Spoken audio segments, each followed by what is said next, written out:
Hello， 大家好，我是彪哥。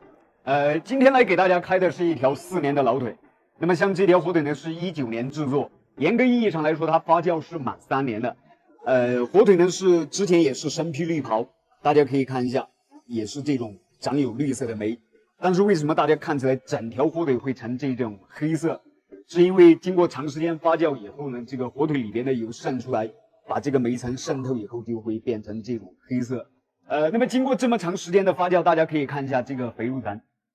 像这些肥入层，大家看一下是不是像一个熟透了的苹果，看上去就想咬一口的那种感觉，已经发酵的就像熟的一样，而且底标也是属于我们这个农家火腿中偏肥的那一种4指的底标。关键是这条火腿存放了4年之久，那么我们这个签子插下去带出来的味道，